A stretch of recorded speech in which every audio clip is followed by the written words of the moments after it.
திட்டமிட தவறுகிற போது தவறு செய்ய திட்டமிடுகிறோம். இதாண்டா உலகத்திலே சிறந்த தத்துவம்னா. செய்யத்தக்க அல்ல செய்யக்கெடும், செய்யத்தக்க செய்யாமையானும் கெடும். எண்ணி துணிக கர்மம் துணிந்தவன் எண்ணுவோம் என்பது இழுக்குன்ட்டான். சரி என்று பட்ட பிறகு அதை செய்யாம இருப்பது கோழைத்தனம். அதுதான் தோல்விக்கு பெரிய காரணம்.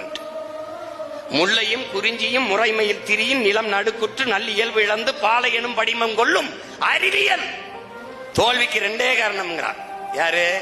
கிருஷ்ண பரமாத்மா. ரெண்டே காரணம் தாங்கிறார். என்ன? ஒன்று யோசிக்காம செய்யறது, இன்னொன்னு யோசிச்ச பிறகு செய்யாம இருக்கிறது. இது ரெண்டு தான் காரணங்கிறப்பல. செய்யத்தக்க அல்ல செய்யக்கெடும், செய்யத்தக்க செய்யாமையானும் கெடுங்கிறோம்.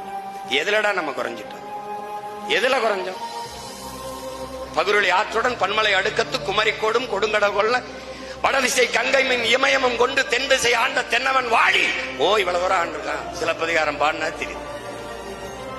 வடவேங்கடம் தென்குமரி ஆயிடை தமிழ் கூறும் நல்லுலகு. தொல்காப்பியம் படிச்சா தெரியும். தமிழன் பெருமை கொண்டான். வரலாற்றை படைக்கிறவனுக்கு வரலாற்றை எழுத நேரம் இருக்க சென்று போயிட்டான்.